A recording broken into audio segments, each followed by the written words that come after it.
we're going to get right into how to do simple projections today. So your first thing you're going to do is you're going to get the company numbers. What do you think they're going to grow at in the future? And what you're going to do is you're going to want to look for their share price right here at $19.43 and basically go in and almost match your PE ratio up with this share price to get your starting share price for your compounded annual growth rate, right? So let's just put in a 49 right here, say it's at $19, right?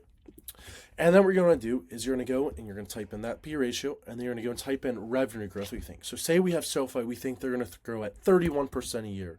All right? 31, 31, 31, 31 up here, right? Type in there.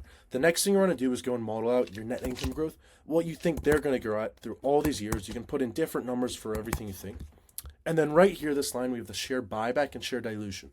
So say you think they're going to buy back shares, so it means take more shares off the marketplace, you're going to put in a positive.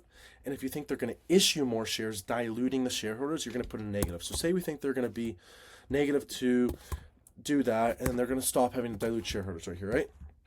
So that's what their share buybacks, and that goes down to EPS. Then you're going to look at your EPS you have right here, your net income growth rate, and then you're going to go and put on a PE ratio for this company, right? So say that we think they're going to have, or they're going to be at a 50 to 60 PE ratio next year, right? And then their forward PEG ratio, which your forward PEG ratio is that forward PE ratio divided by this number, their forward EPS growth of the next year, right? So you're going to go in here, you're going to want to go and put these. And generally for companies, a PEG ratio of 1 is fairly valued, under 1 is undervalued, and over 1 is overvalued. So we're going to go and you're going to put it in 50, 60. And then right here, you're going to go down to these lines and you're going to see, hey, I got a share price right here. This is going to be your share price coming in over the years. What is this share going from this price here to this price? Then you're going to get your year over year share price growth. So, hey, this is growing between 2026 and 2025 is growing this much. And then you're going to get your compounded annual growth rate. So your average growth rate over these right here would be over 3 years. Right here is over 4 years. What do you think this company's going to do all the way till 2029? So you're going to see a 49.94. Then you're going to want to go up here, right here, and hit save right here to save these projections.